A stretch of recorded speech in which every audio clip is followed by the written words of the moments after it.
जय गुरु जी। संगत जी, शुक्राना गुरु जी चैनल को शेयर करें और सब्सक्राइब करें। संगत जी, आज हम गुरु जी की आज्ञा से लीना जैन आंटी जी के श्रीमुख से श्री शिव महापुराण श्रृंखला के 119वें भाग में शतरुद्र संहिता के 28वें और 29वें अध्याय का श्रवण करेंगे। चलिए प्रारंभ करते हैं। जय गुरु जी।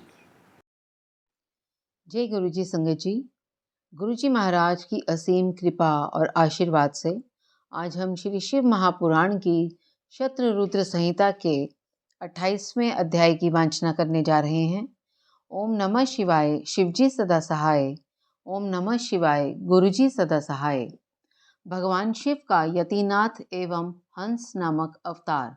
नंदीश्वर कहते हैं, मुने, अब मैं परमात्मा शिव के यतिनाथ नामक अवतार का वर्णन करता हूँ। मुनीश्वर, अर्बुदाचल नामक पर्वत के समीप एक भील रहता था जिसका नाम था आहुक। उसकी पत्नी को लोग आहुका कहते थे। वह उत्तम व्रत का पालन करने वाली थी। वे दोनों पति पत्नी महान शिव भक्त थे और शिव की आराधना पूजा में लगे रहते थे। एक दिन वह शिव भक्त भील अपनी पत्नी के लिए आहार की खोज करने के निमित्त जंगल में बहुत दूर चला गया। इसी समय संध्या काल में भील की परीक्षा लेने के लिए भगवान शंकर सन्यासी का रूप धारण करके घर आए। इतने में ही उस घर का मालिक भील भी चला आया और उसने बड़े प्रेम से उन यतिराज का पूजन किया। उसके मनोभाव की परीक्षा के लिए उन यतीश्वर ने दीनवाणी में कहा, भील, आज रात में यहाँ रहने के लिए मुझे स्थान दे दो। सवेरा होते ही चला जाऊंगा, तुम्हारा सदा कल्याण हो। भील बोला, स्वामी जी, आप ठीक कहते हैं, तथापि मेरी बात सुनिए। मेरे घर में स्थान तो बहुत थोड़ा है, फिर उसमें आपका रहना कैसे हो सकता है। भील की ये बात सुनकर स्वामी जी वहां से चले जाने को उद्यत हो गए। तब भीलनी ने कहा, प्राणनाथ, आप स्वामी जी को स्थान दे दीजिए। घर आए हुए अतिथि को निराश न लौटाइए, अन्यथा हमारे गृहस्थ धर्म के पालन में बाधा पहुंचेगी। आप स्वामी जी के साथ सुखपूर्वक घर के भीतर रहिए और मैं बड़े बड़े अस्त्र शस्त्र लेकर बाहर खड़ी रहूंगी। पत्नी की यह बात सुनकर भील ने सोचा, स्त्री को घर से बाहर निकालकर मैं भीतर कैसे रह सकता हूँ। सन्यासी जी का अन्यत्र जाना भी मेरे लिए अधर्म कारक ही होगा। ये दोनों ही कार्य एक गृहस्थ के लिए सर्वथा अनुचित हैं।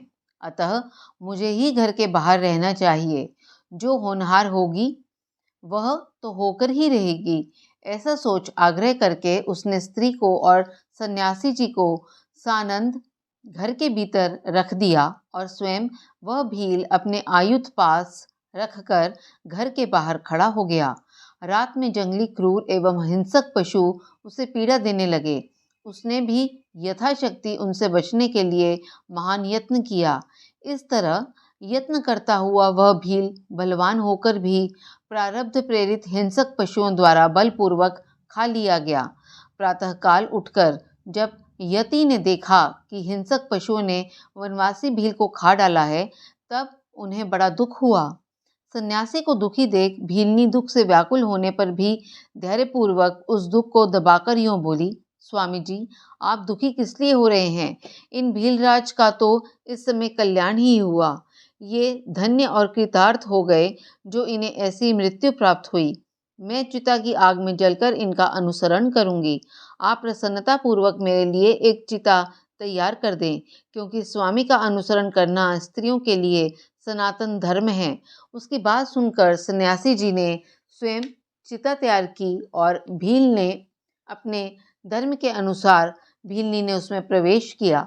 इसी समय भगवान शंकर अपने साक्षात स्वरूप से उसके सामने प्रकट हो गए और उसकी प्रशंसा करते हुए बोले, तुम धन्य हो, मैं तुम पर प्रसन्न हूँ। तुम इच्छानुसार वर मांगो, तुम्हारे लिए मुझे कुछ भी अदेय नहीं है। भगवान शंकर का यह परमानंददायक वचन सुनकर भीलनी को बड़ा सुख मिला। वह ऐसी विभोर हो गई कि उसे किसी भी बात की सुध नहीं रही। उसकी उस अवस्था को लक्ष्य करके भगवान शंकर और भी प्रसन्न हुए और उसके न मांगने पर भी उसे वर देते हुए बोले, मेरा जो यति रूप है यह भावी जन्म में हंस रूप से प्रकट होगा और प्रसन्नता पूर्वक तुम दोनों का परस्पर संयोग कराएगा। यह भील निषद देश की उत्तम राजधानी में राजा वीरसेन का श्रेष्ठ पुत्र होगा। उस समय नल के नाम से इसकी ख्याति होगी और तुम विदर्भ नगर की में भीमराज की पुत्री दमयंती होगी। तुम दोनों मिलकर राजभोग भोगने के पश्चात वह मोक्ष प्राप्त करोगे जो बड़े बड़े योगीश्वरों के लिए भी दुर्लभ है। नंदीश्वर कहते हैं, मुने, ऐसा कहकर भगवान शिव उस समय लिंग रूप में स्थित हो गए। वह भील अपने धर्म से विचलित नहीं हुआ था, अतः उसी के नाम पर उस लिंग को अचलेश संज्ञा दी गई। दूसरे जन्म में वह आहुक नामक भील नैषद नगर में वीरसेन का पुत्र हो महाराज नल के नाम से विख्यात हुआ और आहुका नाम की भीलनी विदर्भ नगर में राजा भीम की पुत्री दमयंती हुई और वे यतिनाथ शिव वहां हंस रूप में प्रकट हुए। उन्होंने दमयंती का नल के साथ विवाह कराया। पूर्व जन्म के सत्कार जनित पुण्य से प्रसन्न हो भगवान शिव ने हंस का रूप धारण कर उन दोनों को सुख दिया। हंसावताराधि शिव भांति भांति की बातें करने और संदेश पहुंचाने में कुशल थे। वे नल और दमयंती दोनों के लिए परमानंददायक हुए। संगत जी, इसके साथ ही 28वां अध्याय संपन्न हुआ। अब हम गुरुजी महाराज की कृपा और आशीर्वाद से 29वें अध्याय की वांछना प्रारंभ करते हैं। ओम नमः शिवाय, शिवजी सदा सहाय। ओम नमः शिवाय, गुरुजी सदा सहाय। भगवान शिव के कृष्ण दर्शन नामक अवतार की कथा। नंदीश्वर कहते हैं, सनत कुमार जी, भगवान शंभू के एक उत्तम अवतार का नाम कृष्ण दर्शन है, जिसने राजा नभग को ज्ञान प्रदान किया था। उसका वर्णन करता हूँ, सुनो। शाद्रदेव नामक मनु के जो इक्ष्वाकु आदि पुत्र थे, उनमें नवम का नाम नभग था, जिनका पुत्र नाभाग नाम से प्रसिद्ध हुआ। नाभाग के ही पुत्र अम्बरीश हुए, जो भगवान विष्णु के भक्त थे तथा जिनकी ब्राह्मण भक्ति देखकर उनके ऊपर महर्षि दुर्वासा प्रसन्न हुए थे। मुने, अम्बरीश के पितामह जो नभग कहे गए हैं, उनके चरित्र का वर्णन सुनो। उन्हीं को भगवान शिव ने ज्ञान प्रदान किया था। मनुपुत्र नभग बड़े बुद्धिमान थे। उन्होंने विद्याधन के लिए दीर्घ काल तक इंद्रियों संयम पूर्वक गुरुकुल में निवास किया। इसी बीच में इक्ष्वाकु आदि भाइयों ने नभग के लिए कोई भाग न देकर पिता की संपत्ति आपस में बांट ली और अपना अपना भाग लेकर वे उत्तम रीति से राज्य का पालन करने लगे। उन सब ने पिता की आज्ञा से ही धन का बंटवारा किया था। कुछ काल के पश्चात ब्रह्मचारी नभग गुरुकुल के सांगोपांग वेदों का अध्ययन करके वहां आए। उन्होंने देखा सब भाई सारी संपत्ति का बंटवारा करके अपना अपना भाग ले चुके हैं।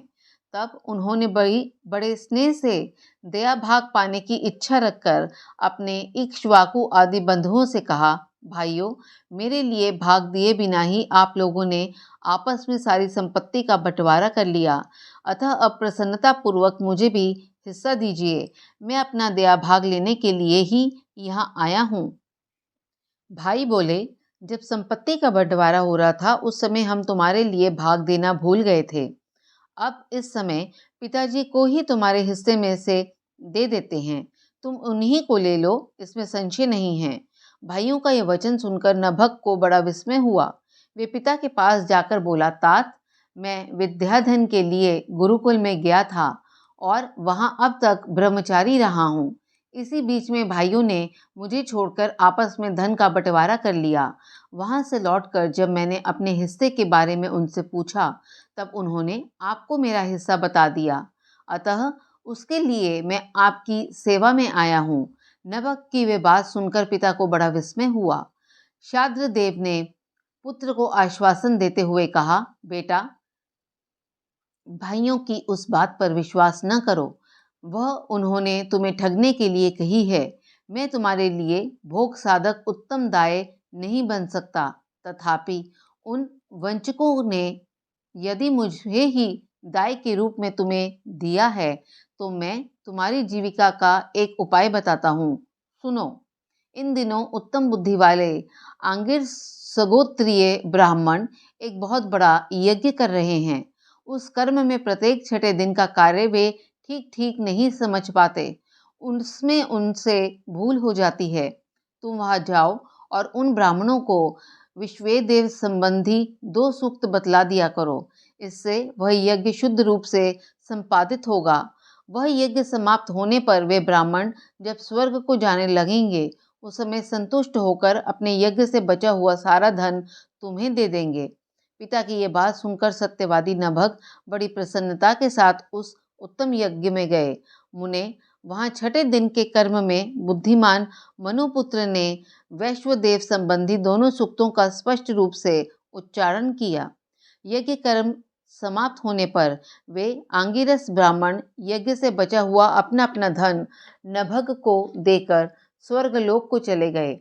उस यज्ञ शिष्ट धन को जब वे ग्रहण करने लगे, उस समय सुंदर लीला करने वाले भगवान शिव तत्काल वहां प्रकट हो गए। उनके सारे अंग बड़े सुंदर थे, परंतु नेत्र काले थे।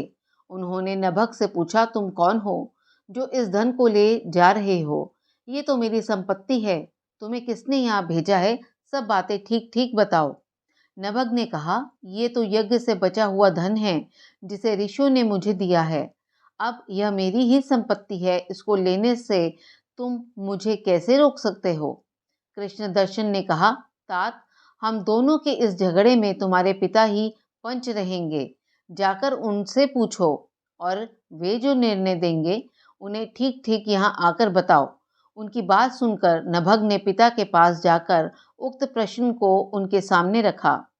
श्राद्ध देव को कोई पुरानी बात याद आ गई और उन्होंने भगवान शिव के चरण कमलों का चिंतन करते हुए कहा। मनु बोले, तात, वे पुरुष जो तुम्हें वह धन लेने से रोक रहे हैं, साक्षात भगवान शिव हैं। यो तो संसार की सारी वस्तु ही उन्हीं की है, परंतु यज्ञ से प्राप्त हुए धन पर उनका विशेष अधिकार है। यज्ञ करने से जो धन बच जाता है, उसे भगवान रुद्र का भाग निश्चित किया गया है। अतः यज्ञ विशिष्ट सारी वस्तु ग्रहण करने के अधिकारी सर्वेश्वर महादेव जी ही हैं। उनकी इच्छा से ही दूसरे लोग उस वस्तु को ले सकते हैं। भगवान शिव तुम पर कृपा करने के लिए ही वहां वैसा रूप धारण करके आए हैं।